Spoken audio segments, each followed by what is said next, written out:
from your perspective, what did you see? And then also, just going through your head when those moments happen, are you calm? Are you jittery? Like, you make a mistake that early in a game, like this, what were you going through that? Yeah, they gave a good disguise, and I thought I had Jeremiah singled up one-on-one, and I ended up throwing it out there, and so the corner was able to come off and make the interception. So I think it was just our whole mindset in the quarterback room is just stay even keeled and keep swinging, keep battling. We weren't going to we knew there was going to be adversity, and we weren't going to let it phase us.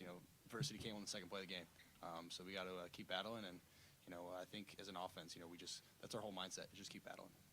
Right over here, Spencer. Yeah, Julian, with you going to Cornell, seemed like it was in the air forever.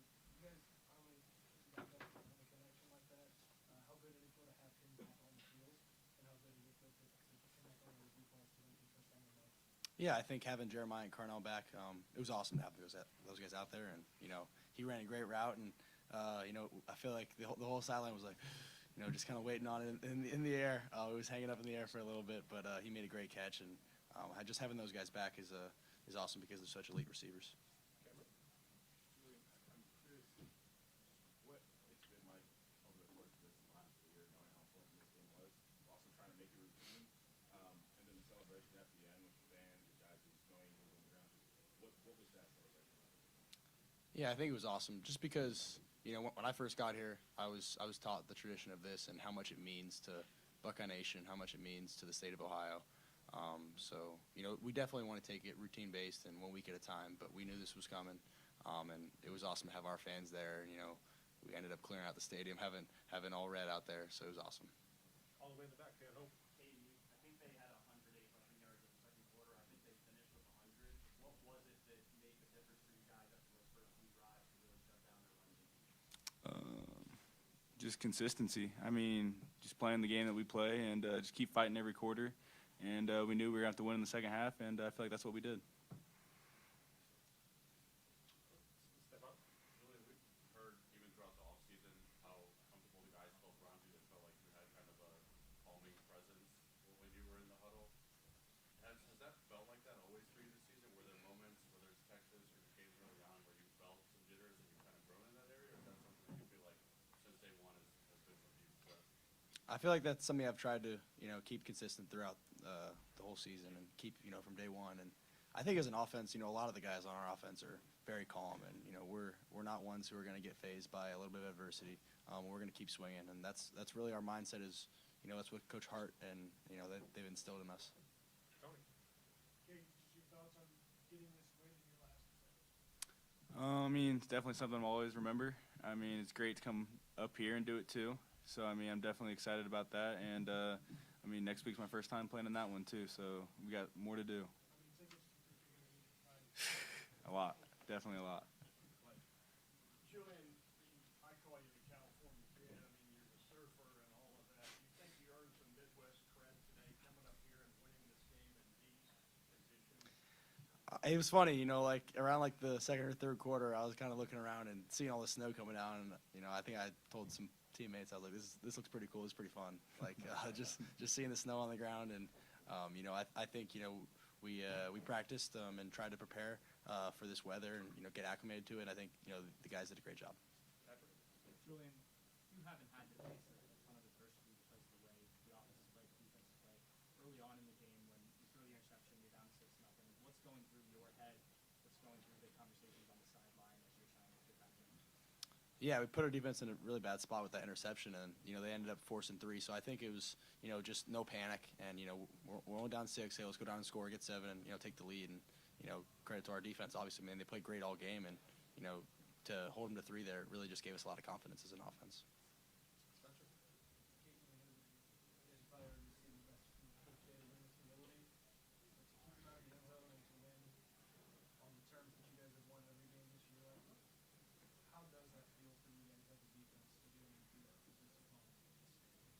I mean, it feels great. I mean, we always come out knowing that we can be the best defense in college football when we want to play it the right way and play our game. And we knew our offense come out swinging, so we knew whatever they brought to us that we were going to have to stop. And I feel like we just came out there and played as hard as we could and as fast as we could, and we kind of were just on top of it all day. All the way in the back, Indiana. Yeah, for Julian, just talk about this offensive line's performance today. You had clean pockets all day back there. It felt like ran the ball Yeah, I think those guys played really physical, and I think all season long they've just had an edge to them and played nasty, and just being able to run inside zone. We have RPOs out there, and we hand it off, we get 7 yards, and just you see guys getting thrown on the ground. It looks like carnage out there. It's awesome to see. Julian, it was reported that your headset stopped working yours again in the game. When did that occur, and how did you kind of have to adjust to that situation? Yeah, right at the beginning of the fourth quarter, the headset stopped working. I think it was funny. I told somebody, I was like, "This feels like high school football." I was running over to the sideline to Coach Day, get the play, and then run back in. So, I think it was just, we were prepared, and we had a good plan going into it, but we had to adjust on the fly. Julian, just that 20-play drive and the depth of the running game today, especially at the lower range, what's your thoughts on it? Yeah, that was awesome to see. Just the physicality that the runners ran with and the offensive line had, and we wanted to end the game on our terms and keep running the ball and milk the clock and be able to pick up first downs and just wear the defense down. And I think it was awesome to see those guys up front, just really doing a good job.